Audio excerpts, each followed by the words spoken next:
আজ তোমাকে একটা কথা বলি, শোনো।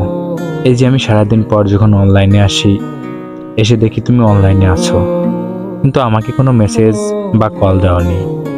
জানো, তখন বুকের মধ্যে একটা ব্যথা অনুভব করি। এটা ভেবে যে এতটা ভালোবাসার পরেও এখন কি আমার কথা তার আর মনে পড়ে না। তখন আমার মনে পড়ে যায় সম্পর্কের প্রথম দিনগুলোর কথা।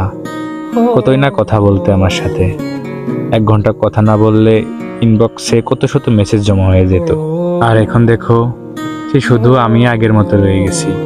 সে আগের মতো একইভাবে তোমাকে কল মেসেজ দিয়ে যাই, কিন্তু এখন আর আমার সাথে কথা বলার তোমার সময় হয় না। জানো, অনলাইনে আসার পর আগে আমি তোমার আইডির মধ্যে ঢুকি। যখন দেখি তুমি অনলাইনে আছো কিংবা একটু আগেই অনলাইন থেকে বের হয়ে গেছো, আমাকে মেসেজ দাওনি বা কল দেওনি, তখন যে কষ্টটা পাই সেটা তোমাকে কখনো বলে বোঝাতে পারবো না। তখন নিজে না চাইতেও চোখ দিয়ে পানি বের হয়ে যায়। একজনের দিকে তোমার সাথে কথা বলার জন্য তৃষ্ণায় মরে যাচ্ছে, আর ওদিকে তুমি অন্য মানুষের সাথে হাসি খুশি দিন কাটাচ্ছ।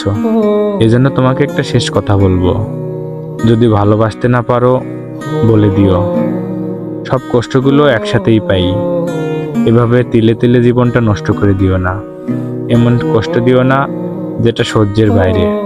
তুমি ভালো করে জানো আমি তোমাকে ছাড়া থাকতে পারি না, তবুও তুমি আমাকে কষ্ট দিয়ে যাচ্ছ।